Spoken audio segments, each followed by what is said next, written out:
Cube Radio. Salut, c'est Charles Dran avec l'équipe dans 5 minutes. On s'intéresse aux sciences, à l'histoire et à l'actualité. Aujourd'hui, on parle de musique pop, et ce qui fait qu'une chanson devient un vers d'oreille.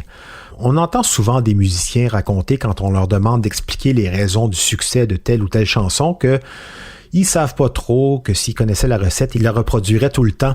En fait, il y en a des recettes. On les connaît, il y en a plein, des manières de construire une chanson qui font qu'elle a plus de chances de s'imprimer dans la tête des gens qui les entendent plus d'une fois, hein, c'est sûr, parce que c'est bien beau, une chanson parfaite, il faut également qu'elle puisse être entendue. Mais comment la science de la musicologie peut-elle expliquer les raisons du succès d'une chanson populaire dans ce qu'elle provoque dans le cerveau du mélomane? Voici Elisabeth Ménard. J'ai un souvenir de mon enfance qui me revient parfois en mémoire. Je suis assise dans l'auto avec mon père et on écoute une chanson populaire qui passe à la radio. Mon père se met à fredonner la mélodie. Et moi, je suis toute étonnée parce qu'il écoutait jamais la radio commerciale. Donc, je lui demande « Tu connais cette chanson-là? » Et lui me répond « Non, mais je connais la musique. » J'étais très impressionnée. Pendant plusieurs années, j'ai pensé que mon père était un si grand musicien qu'il pouvait prédire des mélodies qu'il n'avait jamais entendues. Je veux rien lui enlever, mais aujourd'hui, je suis capable de faire la même chose. Et vous aussi, fort probablement. Parce qu'il existe une recette pour créer une chanson pop parfaite et vous l'entendez à tous les jours à la radio. Qu'est-ce que les chansons Let It Be des Beatles, With or Without You de U2, I'm Yours de Jason Mraz et Conte Partiro d'Andrea Bocelli ont en commun? Elles ont toutes été des succès et elles utilisent toutes la même progression d'accords. En fait, la liste des chansons qui sont composées avec cette progression d'accords-là, avec des variations évidemment, est infinie. Ça va de Someone Like You de Adele à Demons d'Imagine Dragons, en passant par No Woman No Cry de Bob Marley, Photograph d'Ed Sheeran, et ça continue. On greffe parfois une tierce mineure ou un accord de passage, mais l'idée reste la même. Ce qui fait qu'elles sont prévisibles. Surtout quand on sait que ça fait plus de 300 ans que cette même progression d'accords-là est utilisée en musique. En fait, on ne sait pas de quand date la première utilisation de la progression magique, mais on fait souvent référence à Canon Henri de Pachelbel, composé en 1690.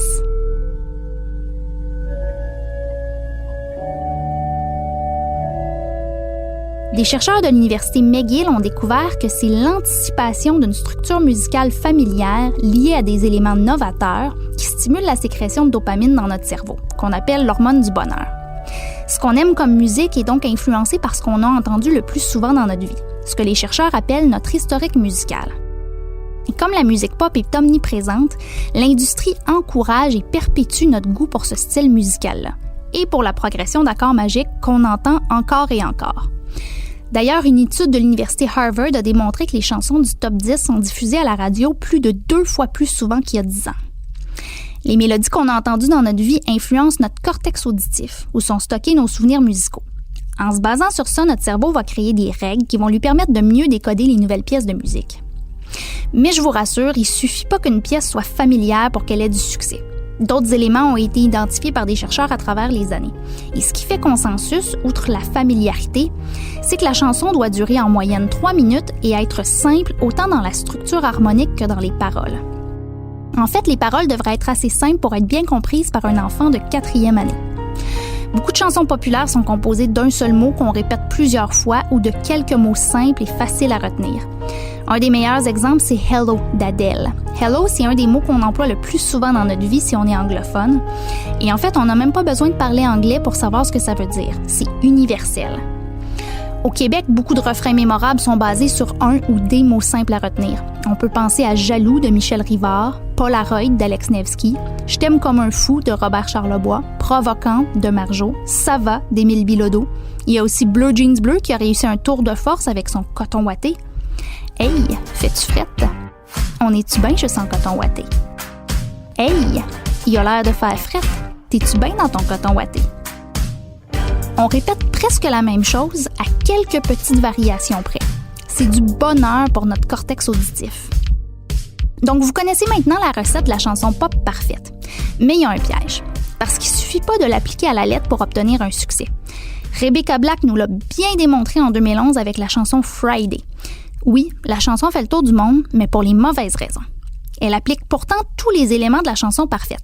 4 accords, la répétition d'un mot familier, une structure simple, et pourtant, elle réussit juste à nous irriter. Des chercheurs du Columbia Business School se sont attardés à ce qui différenciait les hits plutôt qu'à ce qui les rassemblait.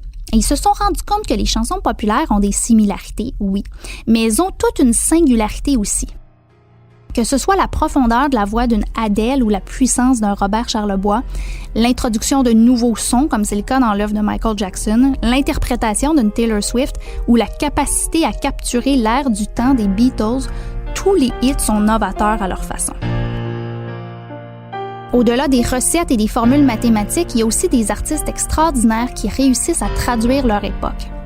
Après tout, qui aurait pu prédire qu'un opéra rock de 6 minutes sorti en 1975 allait devenir le plus gros hit du 20e siècle? En brisant les règles avec sa chanson Bohemian Rhapsody, Queen a brisé tous les records. Du génie.